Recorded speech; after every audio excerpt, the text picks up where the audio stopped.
ரூபாய் கொடுத்தாரு. எதுக்குடா கொடுத்தான்? பொங்கலுக்கு மட்டும்தான் கொடுத்தான். மாதந்தோறும் 1000 ரூபாய் கொடுத்தானா? அவனுக்கு கொடுத்தான், பிள்ளை கொடுத்தான். மாதந்தோறும் 1000 டென்ஷன் ஆயிருவேன் நானு. என்ன மாதந்தோறும் 1000 சொல்லிவிட்டு பெட்ரோல்ல காசு ஏறி போச்சு. ஒரு சீனி 1 கிலோ வாங்கினா காசு ரேட் ஆயிடுச்சு. யார் சொன்னா?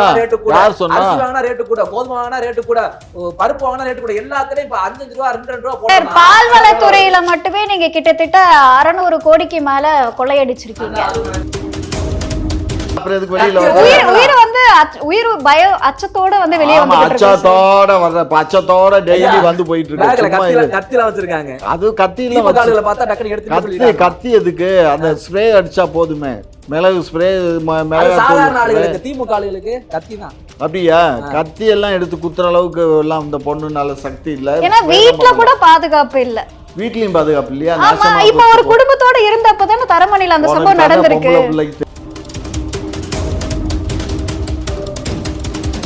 சார், ஆளுகின்ற கட்சியை சொல்லல, நீங்க காங்கிரஸுக்கு அடிமை அப்படின்னு அவர் சொல்றாரு. அடிமைதான். யாருக்கு அடிமை? ஆளுகின்ற அரசுக்கு அடிமை எடப்பாடி. அப்ப அண்டர் டீலிங். அண்டர் டீலிங் எங்களுக்கு என்ன? மஸ்துக்கு அண்டர் டீலிங். எங்களுக்கு யாருக்கு அண்டர் டீலிங்? நீங்க ஏன் சார் அவங்களுக்கு அடிமையா இருக்கணும்? உங்க ஆட்சி சிறப்பா செய்யணும் இல்லையா?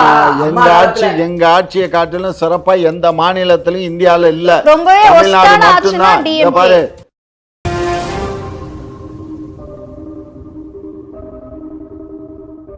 கனிமொழி அவர்கள் வந்து பாத்தீங்க அப்படின்னா இந்த தேர்தல் அறிக்கை தயார் பண்ற குழுவுக்கு நாயகி நான்தா அப்படின்ற மாதிரி பேசியிருந்தாங்க. அதுக்கு எடப்பாடி அவர்கள் வந்து என்ன சொல்லியிருந்தாங்கன்னா, எந்த படத்துல நடிச்சிருக்காங்களா இவங்க நாயகி? இதுக்கு முன்னாடி வந்து தேர்தல் அறிக்கை கொடுத்துருங்க, அதுல 4ல் 1 கூட நிறைவேற்றல, இப்ப புது தேர்தல் அறிக்கையா அப்படின்ற ஒரு கேள்வி வந்து வச்சிருக்காரு. இவர் என்ன புடுங்கினாரு 10 வருஷம்? நீங்க என்ன பிளக் பண்ணீங்க? நாங்க புடுங்கி இருக்கோம், நிறைய புடுங்கி இருக்கோம். அத பிளக் பண்ணலாம் காட்டுங்க. நாங்க ஏண்டா இந்த மெட்ரோ ரயிலே நாங்க அது எங்க திட்டம் தான்டா. மெட்ரோ ரயிலே நாங்க எங்க திட்டம் தான். நீங்க பண்ண ஊழல் எங்க பாரு, இப்ப பொங்கலுக்கு 3000 ரூபாய் கொடுத்திருக்கோம். அது எங்க உங்க யார் எல்லாமே அப்புறம் என்ன வீட்ல இருந்தா கொண்டு வந்தாங்க. அரசாங்கம் பண்ணுதுடா. ஐயா நாங்க கொடுத்தோம் சொல்லாதீங்க. உங்க வீட்டு காசை உங்ககிட்ட கொடுத்தோம். அதான் அரசு கொடுக்குதுடா. அயோக்கிய பையில அரசு கொடுக்குது. அரசுனா நான் தானே. அரசுனா நீதான். மக்கள் தான் அரசு. இதுல என்ன பெருமை? அதுல என்ன பெருமை? முன்னாடி ஆண்டவன் எல்லாம் கொடுத்தானா? கொடுத்தாரு. எடப்பாடி கொடுத்தாரு. 2500 ரூபாய் கொடுத்தாரு. எதுக்குடா கொடுத்தான்? பொங்கலுக்கு மட்டும்தான் கொடுத்தான். மாதந்தோறும் 1000 ரூபாய் கொடுத்தானா? அவனுக்கு கொடுத்தான், பிள்ளை கொடுத்தான். மாதந்தோறும் 1000 டென்ஷன் ஆயிருவேன் நானு. என்ன மாதந்தோறும் 1000 சொல்லிவிட்டு பெட்ரோல்ல காசு ஏறி போச்சு. ஒரு சீனி 1 கிலோ வாங்கினா காசு ரேட் ஆயிடுச்சு. யார் சொன்னா? யார் சொன்னா? அரிசி வாங்கினா ரேட்டு கூட, கோதுமை வாங்கினா ரேட்டு கூட, பருப்பு வாங்கினா ரேட்டு கூட, எல்லாத்துலயும் இப்ப 5 ரூபா 2 ரூபா போடுறாங்க. பால்வளத்துறையில மட்டுமே நீங்க கிட்டத்தட்ட 600 கோடிக்கு மேல கொள்ளையடிச்சிருக்கீங்க. அது எந்த நாய் சொல்லுச்சு? எந்த நாய் சொல்லுச்சு? சர்வே சொல்லுது சார். சர்வே நாய் சொல்லும். இருக்கிறதுலயே வந்து இன்னைக்கு பால் வந்து தமிழ்நாடு பால் தான். நம்ம இதுல வந்து சீப்பா தர்றதே நம்ம தான். புரிஞ்சுக்கோங்க. அதுலயும் கொள்ளையடிச்சிருக்கீங்க. கொள்ளை எங்காவது மாங்கொள்ளை இல்லைன்னா இந்த பலாப்பழ கொள்ளையில கொள்ளை ஊழல். லூசு பழ பால் பண்ணையில போய் என்னடா பால் என்ன 3 மடங்கு உயர்வு. என்ன 3 மடங்கு உயர்ந்து? பால் வந்து உயர்ந்திருக்கு உங்களுடைய ஆட்சியில. பொய்யெல்லாம் பேசாத. ஒரே நிமிஷம். பொய். இங்க பாரு, பால் உற்பத்தி நம்ம பால்னா நாங்க வீட்டுல கறந்து கொண்டு வந்து விற்கல. பால் வந்து மக்கள்கிட்ட பொதுமக்கள்கிட்ட இருந்து நாங்க வாங்குறோம். அவங்கள்ட்ட நாங்கள் வாங்குகிற பால் வந்து நீங்கள் அப்போ வந்து என்ன விலைக்கு 10 ஆண்டுகளுக்கு முன்னாடி என்ன விலைக்கு கொடுத்தாங்களோ அதை காட்டிலும் இன்றைக்கி 3 மடங்கு உயர்த்தி தான் நம்ம வாங்குகிறோம். 1 லிட்டர் பால் வந்து அன்றைக்கி வந்து வெறும் 10 ரூபாய்க்கு கொடுத்துட்டு இருந்தாங்க. இன்றைக்கி 1 லிட்டர் பால் வந்து 30 ரூபாய்க்கு நம்ம கொடுத்து வாங்குகிறோம். 30 ரூபாய்க்கு 1 லிட்டர் பால் கொடுத்து வாங்கி அதுக்கப்புறம் லாரியில் ஏற்றி இறக்கி ப்ராசஸ் பண்ணி நம்ம இன்றைக்கி ஒரு 1/2 லிட்டர் பால் பாக்கெட் போடுறோமே, கொழுப்பு சத்து நிறைந்தது 26 ரூபாய்க்கு கொடுக்குறோம். அது கார்டு உள்ளவங்களுக்கு 21 ரூபாய்க்கு தான் தரோம். கேள்வி ஒண்ணே ஒண்ணு, உங்கள்ட்ட மக்கள்கிட்ட இருந்து பால் எவ்வளவு வாங்குறீங்க? 1 லிட்டர் 30 ரூபா. மக்கள்கிட்ட எவ்வளவு விக்கிறீங்க? மக்களுக்கு 40 ரூபா. 26 ரூபாய்க்கு விற்கிறோம். அதான் 1/2 லிட்டர் 26, 40, 52 ரூபா. 52 ரூபா. 50 ரூபாய்க்கு மேல போயிருது இல்ல? ஆமா. என்கிட்ட 30 ரூபாய்க்கு வாங்கிட்டு திருப்ப என்கிட்ட 50 ரூபாய்க்கு விக்கிறீங்க. அதான் நீ பொண்ணு, அதை வந்து நீ எங்க இருந்து கிராமத்துல நீ வீட்டுல கறந்து நீ அங்க குடுக்குற. அதை நாங்க வாங்கிட்டு ஒவ்வொரு வண்டி அனுப்பிச்சு அதை கலெக்ட் பண்ணி நாங்க பால் பண்ணையில கொண்டு போய் வச்சு அதை பதப்படுத்தி அதுக்கப்புறம் அதை என்ன பண்ணணும்னா, அந்த பாலை நீங்க ஒரு ஃபேக்டரிக்கு அனுப்புறீங்கன்னா அந்த ரேட் போட்டு அனுப்புறது ரைட்டு. அதே பால் மக்களிடம் எளிய முறையில அங்கே அந்த பால் வர்ற பால் அங்கே அந்த ஊர் மக்களுக்கு கிடைக்கிற மாதிரி பண்ணிட்டீங்கன்னா ஆனா, விலையும் மிக குறைவா இங்க பாரு, கிடைக்கும். அந்த மக்கள் எல்லாம் அங்க பால் வாங்குறதுன்னா அவங்களே ஊத்திடுவாங்க. அவங்க ஐயா, நம்மள எதிர்பார்க்க கிராமத்துல மாட்டாங்க. சும்மா லூஸ் தனமா உங்க பேசாத. ஊழல் புரியுதா இப்ப? ஆமா, ஊழல் சரி, மாதிரி புரியுது. இடையில பால்வளத்துறை அமைச்சர் நீக்கினீங்களா? எதுக்கு நீக்கினீங்க? எதுக்கு நிக்கணும்? பால்வளத்துறை அமைச்சர் எதுக்காக அவர் மாத்துனீங்க? இங்க கேட்ட பாரு, கேள்விக்கு பதில். ஊழலுக்காக இல்ல. எதுக்கு மாத்துனீங்க? அது எங்க முதலமைச்சர் அது உடையது. அது எதுக்கு முதலமைச்சர் போய் கேளு. முதலமைச்சர் எதுக்கு இப்ப ஒருத்தர் வேலை பாக்குறாங்க ஐயா, உங்க ஆபீஸ்ல வேலை பாக்குறாங்க, வேலையை விட்டு தூக்குறீங்க, எதுக்கு தூக்குவீங்க? எதுக்கு தூக்குவோம்? தப்பு பண்ணா தூக்கி இருப்பீங்க. தப்பு பண்ணா எப்படி சொல்லுவேன்? ஒருத்தவங்க வேலையை விட்டு தூக்குறீங்க, எதுக்கு தூக்குறீங்க? எக்ஸ்ட்ரா வேலைக்கு இருக்கா? அதெல்லாம் இல்ல, ஒருத்தவங்க வேலையை விட்டு தூக்குறீங்க, சும்மா இருடா. பயம் வருது இல்ல? என்ன பயம் வருது? ஊழல் பண்ணி மாட்டிக்கிட்டீங்க. ஊழலா? ஆமா, சொல்லு, என்ன ஊழல் பண்ணாரு? பால்ல உள்ள கொள்ளை அடிச்சீங்க, என்ன பால்ல கொள்ள? தண்ணி கலந்தீங்க. இல்லை, அறிவு கட்டவனே, நீ இப்ப அறிவு கட்டத்தனமா பேசாத. நான் என்ன பால்ல எல்லாம் வந்து பாரு, பால்ல என்ன சதவீதம் இருக்கோ அது எப்ப பார்த்தாலும் இது ஓப்பன். சாரி தப்பா சொல்லிட்டேன். தண்ணியில கெமிக்கல் அதிகமா கலக்குறீங்க. அதெல்லாம் இங்க சோப்பு நுரை. சோப்பு நுரை எந்த பால்ல? தமிழ் பால். சார் இது அதாவது அறிவு 2 கட்டமா வருஷத்துக்கு பேசாத. முன்னாடி எனக்கு கூட கோவம் ஏட்டி புட்டியா வந்துரும் பாத்துக்க. தமிழ்நாடு பால் பண்ணையில இருக்க பால்ல நாங்க வந்து எந்த விதமான கலப்படம் இல்லாம பியூர் பால் அதாவது கொடுக்குறோம். 2-3 புரிஞ்சுக்கோ. வருஷத்துக்கு முன்னாடி எல்லாம் வந்து வெளியாயிட்டு இருந்தது. அதெல்லாம் கிடையாது. ஐயா, ஒரு எப்பயுமே நிமிஷம். பியூரா பால் குடுக்குறீங்களா? ஆமா. அந்த பால் பாக்கெட் எத்தனை நாள் வரைக்கும் இருக்கும்? எத்தனை நாள்? ஒரு சில தினங்கள் இருக்குல்ல, அது இருக்கனா சம் கெமிக்கல் ஆட் பண்ணாதான் அப்படி பால் இருக்க முடியும். இல்ல, அது வந்து ஃப்ரிட்ஜ்ல வச்சா தான் பால் கெட்டு போகாம இருக்கும். ஃப்ரிட்ஜ்ல வைக்காம கூலிங்ல இருந்தா தாண்டா பால் கெட்டு போகாது. நான் எங்க வீட்ல மாட்டுல பால் கறக்குறோம்யா, ஆமா. அந்த பால் அன்னைக்கே போட்டு சாப்பிட்டோம் இல்லன்னா வச்சுக்கங்களேன், சாயந்தரமே தயிரா மாறிடுறது. இல்ல இங்க பாரு, கேள்விக்கு பதில். சார் வெளிய வச்சா 1000. பாலை வந்து கூலிங்ல இப்ப எவருமே பாலை வந்து கூலிங் பண்ணாம யாருமே கிடையாது. புரிஞ்சுக்கோ. அப்ப கூலிங் பண்ணாலும் அது இருக்கணும்னா சம் கெமிக்கல் ஆட் பண்ணி தான் ஆகணும். அந்த பால் பாக்கெட்ல போட்டுருக்கீங்களே இவ்வளவு அது இருக்கும்ல. அதுக்கு ஒரு பியூரா குடுக்குறோம்னா என்ன மாட்டு பால்ல இருந்து டைரக்டா மாடில இருந்து ஒயர் போட்டீங்க, பியூர் போட்டு அனுப்புறீங்களா? ஏண்டா, அது வந்து ஒத்து ஆட் பண்றீங்களா இல்லையா? அது கவர்மெண்ட் குழந்தைகள் குடிக்கிறாங்க. இங்க பாரு, கேடுதானே? இங்க பாரு, நீங்க ஊழல் பண்றதுக்கு குழந்தைகள் பலியாகணும். இங்க பாரு, ஏண்டா கெமிக்கல் மிக்ஸ் பண்ணாம எந்த பால் தான் வரும்? எந்த பால் வரும்? அம்மா பால், மாட்டு பால். அம்மா பால் ஒண்ணுதான்டா கெமிக்கல் இல்லாத பால். தாய்ப்பாலை தவிர எல்லா பாலுமே வந்து கலப்படம் தான் வரும். கலப்படம்னா அது ஏன் நீங்க போயிருங்க ஆட்சியை விட்டு, நல்ல பால் கிடைக்கும். அது எந்த நாய் வந்தாலும் அப்படி தாண்டா நாயே. பால் பண்ணையில ஒரு சிஸ்டம் இருக்கு. நீங்கள் நானும் இங்க இருக்கு பாரு, இத்தனை லிட்டர் பால்ல இவ்வளவு வந்து அதுக்குரிய அந்த இது, அதுக்கு பேர் எனக்கு என்னன்னு தெரியல, அந்த இதை வந்து கலக்கணும். கலந்தா தான் அந்த பால் வந்து ஒரு கிட்டத்தட்ட 48 மணி நேரமோ 36 மணி நேரமோ டைம் சொல்றான். அந்த டயத்தொல்லியும் கெட்டு போகாம இருக்கும். அதான் 48 மணி நேரம். அதுதான் அந்த டைம் தான். புரிஞ்சுக்கோ. அவ்வளவுதானே பால் இருக்கும். ஆனா அந்த பால் கெட்டு போகாம 48 மணி நேரம் இருக்கும். ஆனா எங்க வீட்டுல இதே பால் தான் வாங்குறோம் பால் பண்ணையில இருந்து. ஒரு வாரம் ஆனாலும் அந்த பால் கெட்டு போகாம எங்க வீட்டுல நாங்க உபயோகப்படுத்திட்டு இருக்கோம். புரிஞ்சுக்கோ. காரணம் என்னன்னா, ஃப்ரிட்ஜில் வைக்கிறோம். ஃப்ரிட்ஜில் வச்ச உடனே ஐஸ் ஆகி போகுது, கட்டியாகி போகுது, அது வாட்டு கிடக்கும். அதுவும் கேடுதாயா? கேடுதானே? அது கேடுதானே உடம்புக்கு? அது குழந்தைகளுக்கு எல்லாம் குடிச்சா எது எல்லாமே கேடுதான்டா. இங்க ஃபுட்டே இங்க பாரு, இப்ப கலப்படம் இல்லாத உணவே கிடையாது. இப்ப பூச்சி மருந்து அடிக்காத அரிசி வருதா?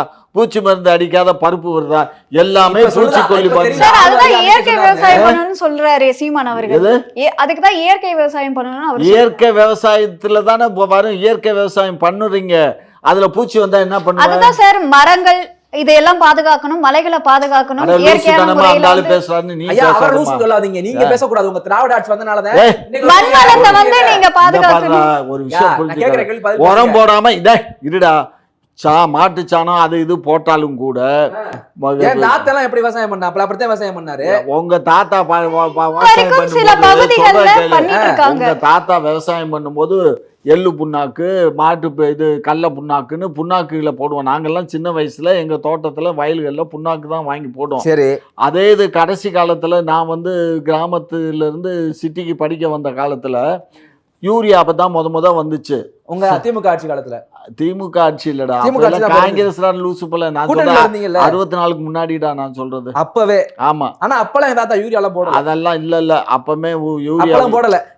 எனக்கு விவரம் தெரிஞ்சு யூரியா எல்லாம் போட்டது இல்ல எங்க ஊர்ல எல்லாம். நீ உனக்கு என்னடா விவரம்? நான் சொல்றது 64 வருஷம் சொல்றேன், 62 புரிஞ்சுக்கிறேன். என் வயசுக்கு நான் யூரியாவெல்லாம் எங்க ஊர்ல விவசாயம் பண்ணி பார்க்கல. மாட்டுச்சாணி மத்த இது எல்லாத்தையும் தெளிச்சால தவிர. நீங்க நான் சொல்றது 97 நான் பிறந்தவன். அதுக்கப்புறம் விவரம் தெரியும் எனக்கு. 2002 2003 விவரம் தெரியும். 2007 நான் தான் சொல்றேன் 91 92 யூரியா வந்துருச்சு நடைமுறைக்கு. சல்ஃபேட்னு ஒரு விதமான இது மாதிரி ஜீனி மாதிரி ஒண்ணு வரும்.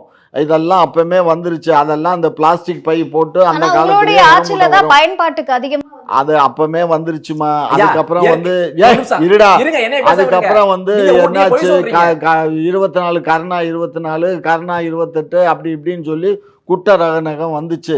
அதெல்லாம் 64க்கு முன்னாடி வந்துருச்சு. சொல்லு. இன்னைக்கு இயற்கை விவசாயம் சொல்றீங்கல்ல, விவசாயம்னாலே இயற்கையா பண்றதேன். நீங்க இன்னைக்கு பேர் கொண்டு வந்துட்டீங்க. இயற்கை விவசாயம் பண்ணா அந்த மாதிரி பழங்களுக்கு காய்கறிக்கு ரேட்டு கூடன்னு. ஒரு காலத்துல விவசாயி இயற்கையா தான் பண்ணா. நீங்க இந்த உரத்தெல்லாம் கொண்டு வந்து யூரியா எல்லாத்தையும் கொண்டு வந்து மண்ணை அழிச்சு விவசாயத்தை அழிச்சு இந்த பூமியை மலடாக்கிட்டீங்க. எந்த விதை போட்டாலும் வரமாட்டேங்குது. முக்குது இருந்து வெளியே வர்றதுக்கு, விதை செடியா வர்றதுக்கு எல்லா உரத்தையும் போட வேண்டியதா இருக்கு. காரணம் யாரு? உங்க ஆட்சி காலம், திராவிட ஆட்சி காலம். 60 ஆண்டு காலம் இங்க ஆட்சி பண்றது யாரு? உங்க ஆட்சி தானே. பதில் பேசுங்களேன். லூசுப்பல இந்த விவசாயி என்ன நினைக்கிறான், நமக்கு மகசூல் நிறைய வேணும்னா நம்ம வந்து யூரியா போடணும். மட்டும் இல்ல, செடி வளர்றதுக்கே அது வந்து தேவைப்படுது. அதுதான் யூரியா போட்டதுனால மட்டும் கூட இல்ல, அதுக்கப்புறம் அதுக்கு இந்த பூச்சிக்கொல்லி மருந்துன்னு ஒண்ணு அடிக்கிறோம் பாரு, அந்த பூச்சிக்கொல்லி மருந்து தான் ரொம்ப பாதிக்கிறது. உங்கள்ட்ட கலப்படம் இன்னைக்கு இவ்வளவு கெடுதல் வரதுக்கு காரணம் நீங்க தான். நான் சொல்றேன், உங்களுடைய ஆட்சி காலத்துல நீங்க உள்ள விட்டு. சரி, அப்ப நீ யோக்கியமா இருந்தா உங்க நிலத்துல எல்லாமே சாணத்தை கொட்டு மண்ணை மலடாக்கி விட்டீங்களா? அதை போட்டு ஆடு மாடுகளை வளர்க்கறதுக்கான வழிவகை தான் நீங்க செய்யலையே. மண்ணு மலடா போச்சு இல்ல, நல்லா உழவுட பண்ண ஒரு 2 வருஷத்துக்கு எம்டியா போட்டு வெள்ளாம பண்ணாம அது இவரு சொன்னதுதான். விவசாய கடைசி மருந்தை குடிச்சிட்டு போங்க. ஆமா, மருந்தை குடிச்சு ஒன்னையும் கொண்டு அங்க போத அது உரமாய்க்கிறோம். அப்படியே படுக்கிறதுக்கு அறுவை எடுத்துக்கிட்டு அப்புறம் என்ன பார்த்தா வருது எனக்கு. ஆமா வரும். எனக்கு விவரம் தெரிஞ்சு கள்ளச்செடி அந்த கல்ல இருக்கு பாத்தீங்கன்னா, புடுமுனீங்கன்னா அப்படியே கொத்து கொத்தா வரும் கல்ல. இப்ப கள்ளச்செடி அப்படின்னா செடி மட்டும் தான் வருது, 1-2 கல்ல தான் வருது உள்ளுக்குள்ள இருந்து. செத்து போச்சு எல்லாம், விவசாயம் போச்சு. இனி திங்கிறதுக்கு ஒண்ணு இருக்காது, மாத்திரை வாங்கி முழுங்கிட்டு எல்லாம் தண்ணி கூட இல்ல. நான் என்ன சொல்றேன், அதெல்லாம் வந்து சரியான முறையில உழவோட திமுக ஆட்சி தான் காரணம். அதுக்கு திமுக தான். ஆமாடா, நீ பேல்றதுக்கு மோல்றதுக்கு பொண்டாட்டிட்ட படுக்கிறதுக்கு புள்ள படுறதுக்கு எல்லாமே திமுக தான்டா. இப்படியே பேசி பேசி நாசமா போங்கடா லூசு பையல். இருந்த மாட்டீங்கல்ல? ஆமா, வரந்த மாட்டீங்கல்ல எல்லாமே. ஏன்டா என்னமோ சொன்ன, நாளைக்கு அது நீ சின்ன பையன் இப்பதான் கல்யாணம் பண்ணிருக்க, எவனா ஒருத்தன் போகுது என்ன இல்ல இல்ல. அதாவது ஏதோ ஒரு பொண்ணு வந்து குடிச்சு செத்து போயிட்டான்னா, இந்த அன்னைக்கு இந்த வாதியான்ல எவனோ ஒருத்தன் செத்து போயிட்டான், அவன் செத்ததுக்கு திமுக தான் காரணம்.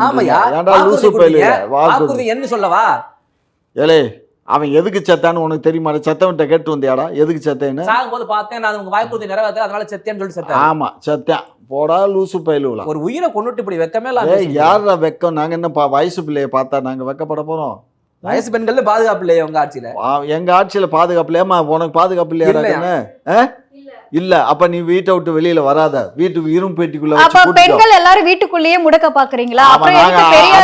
அப்ப நீ வெளியில வந்தா பாதுகாப்பு இல்லை, நீ தானே பாதுகாப்பு இல்லைங்கிற, அப்புறம் எதுக்கு வெளியில உயிர் வந்து உயிர் பய அச்சத்தோட வந்து வெளியே வந்து அச்சத்தோட வர்ற அச்சத்தோட டெய்லி வந்து போயிட்டு இருக்கு. கத்தில வச்சிருக்காங்க, அது கத்தியில பார்த்தா டக்குன்னு எடுத்து கத்தி எதுக்கு? அந்த ஸ்ப்ரே அடிச்சா போதுமே, மிளகு ஸ்ப்ரே, மிளகு. திமுக ஆளுகளுக்கு கத்தி தான். அப்படியா?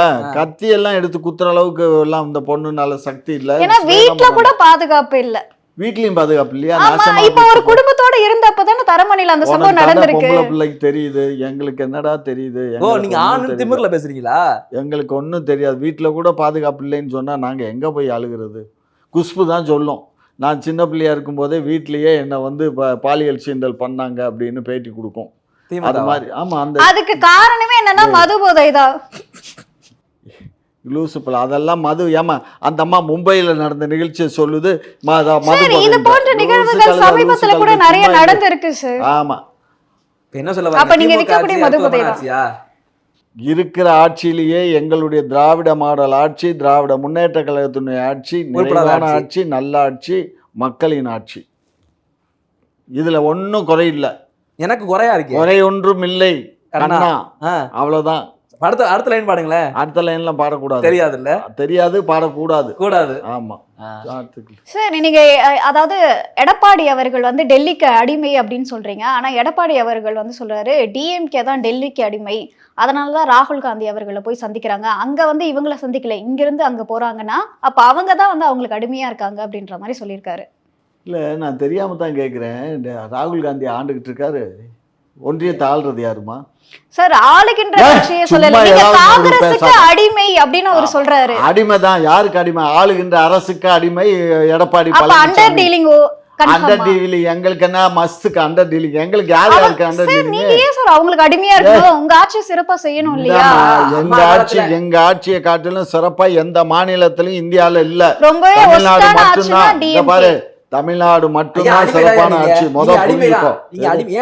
நான் என்ன மஸ்துக்கு அடிமை? அம்மா இருக்கும்போது அங்க இருந்து எல்லாம் ஓடியாருவாங்க, டெல்லியில இருந்து அம்மா பாய்ஸ் கார்ல வந்து பாப்பாங்க. கலைஞர் இருக்கும்போது எல்லாத்தையும் கலைஞர் வந்து இங்க பாப்பாங்க. இப்ப நீங்க அனுப்புறீங்க, தங்கச்சி அனுப்புறீங்க, அடுத்து ஐயா போறாரா, நீங்க ஏன் ஓடுறீங்க? நீங்க தானே இங்க கெத்தா இருக்கீங்க, அவங்க இங்க வர சொல்லி நீங்க பேசுறீங்க. நீங்க இங்க ஆள இந்த பாரு, எங்க கூட்டணிக்குள்ள நாங்க எதை வேணாலும் பார்ப்போம். கூட்டணி அது இப்ப நாங்க வந்து ராகுல் காந்தி கழுவி ஊத்துனாராமே. கழுவி ஊத்துனாலும் சரி, இல்ல கழுவாம ஊத்துனாலும் எங்களுக்கு அதை பத்தி கவலை இல்ல. வெக்கமே கிடையாது. எங்களுக்கு வெக்கம், மானம், ரோசம் எல்லாம் இருந்த அரசியல் எதுக்குடா நாங்க வரோம்? இல்ல பார்த்தேன், மதுரை வடக்கு மாவட்டத்துல அவங்க எம்எல்ஏ தளபதி பேசினார்ல, பார்த்தேன். காங்கிரஸ் எந்த அளவுக்கு மட்ட ரகமா பேசணுமோ அவ்வளவுக்கு ஒரு எம்எல்ஏ பேசுறாருல. கூட்டணி கட்சியை எப்படி கேவலப்படுத்தணுமோ அந்த அளவுக்கு. இந்த காங்கிரஸ் ஏன் தான் அங்க இப்படி மானம் கட்டு போய் இருக்காங்கன்னு தெரியல. அவர் யார் தெரியுமா? யாரு? உங்க சொந்தக்காரர் தானே? மதுரை வடக்கு மாவட்டம் தானே? சொல்லுங்க சரி, போடு அடுத்த கேளு.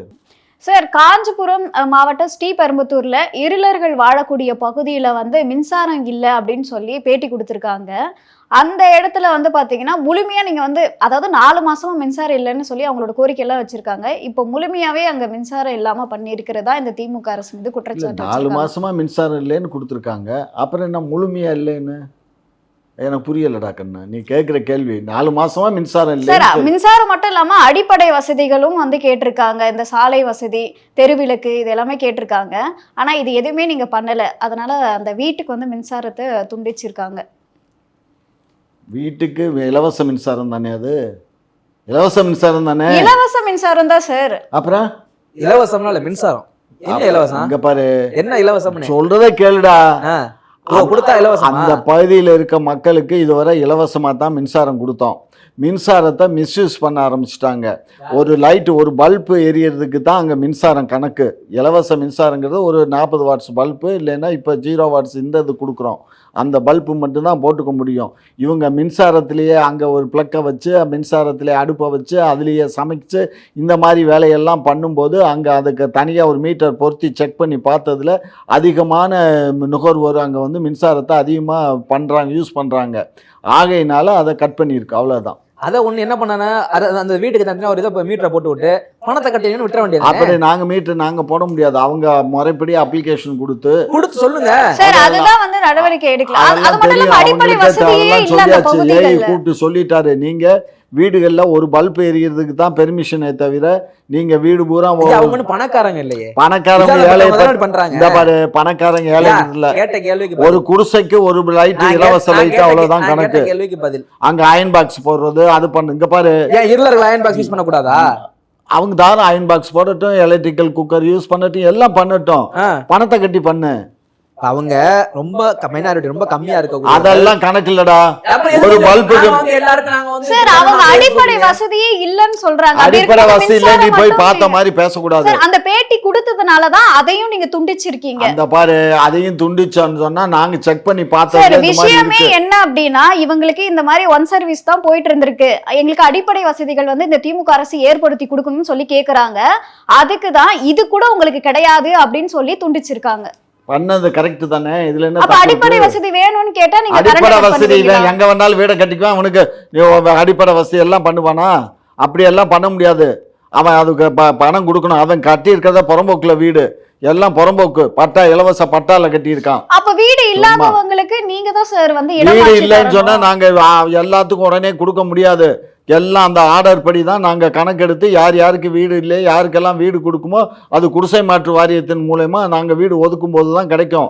எல்லாத்துக்கும் அதுக்கு தெரியும். வாடகை வீட்டில் போய் குடியிரு, இல்லை வேற எங்கேயா காசு எங்க இருக்குன்னு புள்ளப்பத்துக்கு தெரியுது இல்ல, அதுக்கு மாத்திரம் எப்படி தெரியுது? அது மாதிரிதான் வீடு வாடகையும் குடு, வாடகை கொடுத்து போயிரு. அப்ப வந்து பட்டியலின மக்களை வந்து திமுக அரசு கவனிக்க. அவன் எப்படி பட்டியல் இனத்துல வருவான்?